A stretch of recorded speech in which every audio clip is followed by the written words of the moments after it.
बिस्मिल्लाहिर्रहमानिर्रहीम। अस्सलामुअलैकुम नाज़रीन, उर्दू स्टार पर हम आपको खुशामदीद कहते हैं।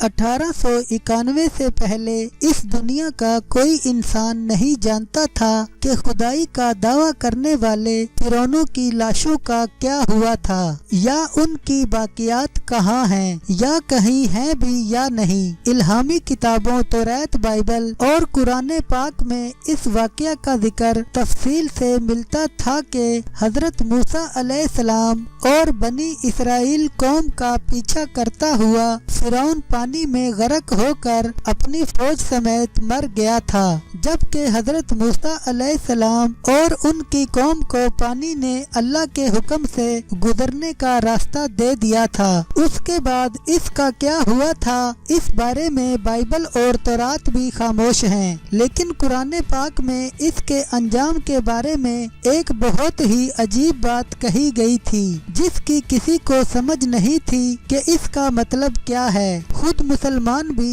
इस बात को पढ़कर आगे गुजर जाया करते, ये समझे बगैर के इस बात का इशारा किस जानिब है। सूरह यूनुस में फिरौन के मरने के बाद उसका अंजाम कुछ इस तरह फरमाया गया था, बस हम तेरे बदन को समुंदर से निकाल कर महफूज कर लेंगे ताकि तू बाद में आने वालों के लिए इबरत बन जाए। सूरह यूनुस आयत नंबर 92। ये वाक़या आज से 3500 साल पहले पेश आया था। फिरौन के डूब कर मरने के बाद समुंदर ने उसकी लाश को अल्लाह के हुक्म से बाहर फेंक दिया था, जबकि बाकी लश्कर का कोई नामो निशान ना मिला। मिस्रियों में किसी शख्स ने साहिल पर पड़ी इस लाश को पहचान कर अहले दरबार को बताया। फिरौन की लाश को महल में पहुंचाया गया। दरबारियों ने मसाले लगाकर उसे पूरी शान और एहतराम से ताबूत में रख कर महफूज कर दिया।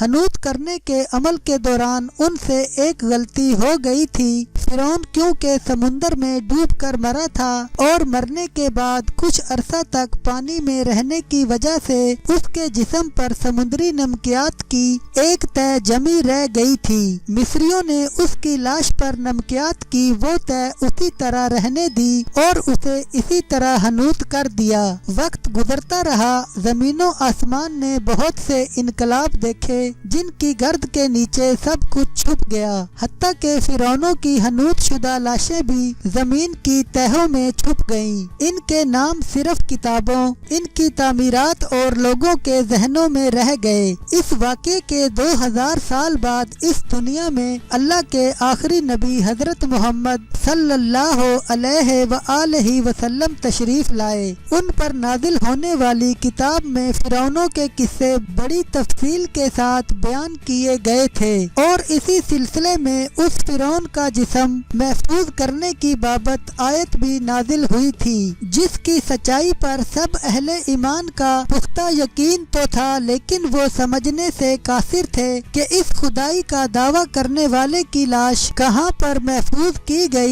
और कैसे इसे इबरत का निशान बनाया जाएगा। 1871 में मिस्र के एक शहर अलगोर्निया से ताल्लुक रखने वाले गरीब और मामूली चोर अहमद अब्दुल रसूल को फिरौनों की हनूत शुदा लाशों की तरफ जाने वाले खुफिया रास्ते तक रसाई मिल गई। अहमद अब्दुल रसूल नवादरात चोरी करके बेचा करता था। एक दिन वो दरियाए नील के किनारे के करीब तबसिया के मुकाम पर इसी सिलसिले में फिर रहा था, जब उसे एक खुफिया रास्ते का पता चला। वहाँ वो नवादरात की चोरी के लिए जगह खोद रहा था कि इसी दौरान उसे कुछ लोगों ने पकड़ लिया और पुलिस के हवाले कर दिया। वो जिस जगह को खोद रहा था वहाँ से मिलने वाले रास्ते की जब मुसलसल खुदाई की गई, 1891 को दूसरी ममियों के साथ उसी गर्क होने वाले फिरौन की लाश भी मिल गई। उसके कफन पर सीने के मुकाम पर उसका नाम लिखा हुआ था। इन ममियों को माहिरीन काहिरा ले गए। जब جب ان ممیوں کا تفصیل سے جائزہ لیا گیا تو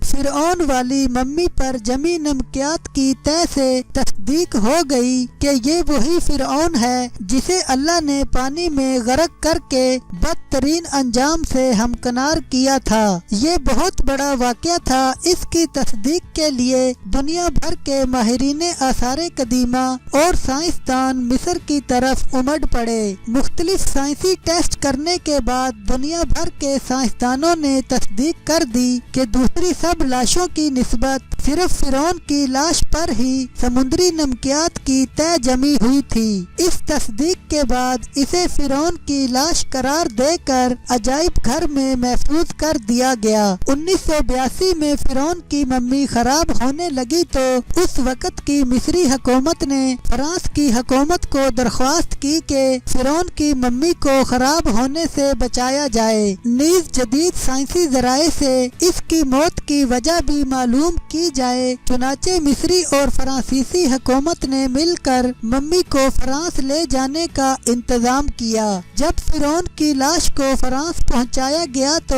ایئرپورٹ پر اس دور کے فرانسیسی صدر بذات خود حکومت کے اعلیٰ عہدیداروں اور تمام وزراء اور فوج کے افسران کے ساتھ استقبال کے لیے موجود تھے۔ فرعون کی لاش کا استقبال کسی عظیم زندہ بادشاہ کی طرح کیا گیا۔ فوجی دستوں نے سلامی دی۔ فرعون کی ممی کو ماہر ڈاکٹروں کی ٹیم کے حوالے کیا گیا۔ اس ٹیم کی سربراہی ڈاکٹر مورس بوکائے نے کی تھی۔ مائکروسکوپک ٹیسٹوں کے ذریعے ممی کے تمام اعضاء کا باریک بینی سے جائزہ لیا گیا تو معلوم ہوا کہ اس کی لاش اور جسم میں سمندری ذرات ابھی تک موجود ہیں اور موت کی وجہ بھی پانی میں ڈوبنے کی وجہ سے ہوئی تھی۔ ایک بادشاہ کی موت پانی میں ڈوبنے کی وجہ سے ہو، یہ ڈاکٹر مورس کے لیے حیرت کی بات تھی۔ اس نے اس ممی کے بارے میں مزید جاننے کی کوشش کی تو اسے معلوم ہوا کہ اس بادشاہ کی موت کے حالات مسلمانوں کے نبی حضرت محمد صلی اللہ علیہ وآلہ وسلم پر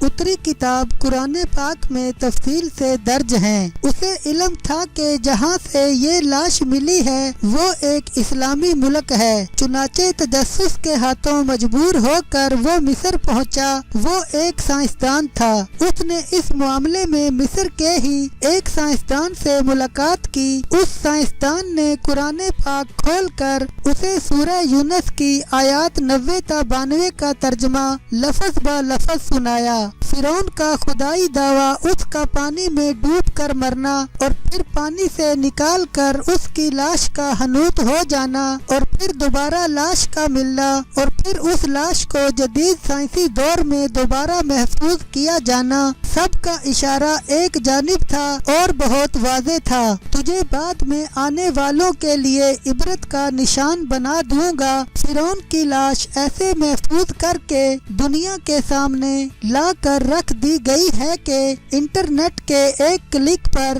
رسائل و جرائد پر، ٹی وی چینل پر اور عجائب گھر میں اربوں انسان کی آنکھوں کے سامنے کریا اور پچکی قابل ترس حالت میں موجود ہے۔ عبرت کے لیے، سوچنے کے لیے کہ عبادت کے لائق اور ہمیشہ رہنے والا وہی ہے جو سب کا خالق اور رازق ہے۔ ڈاکٹر مورس نے آیات کا ترجمہ سنا تو اسی وقت پکار اٹھا، اللہ سچا ہے، قرآن سچا ہے اور اللہ کا نبی حضرت محمد صلی اللہ علیہ وآلہ وسلم سچا ہے۔ کلمہ پڑھا اور مسلمان ہو گیا۔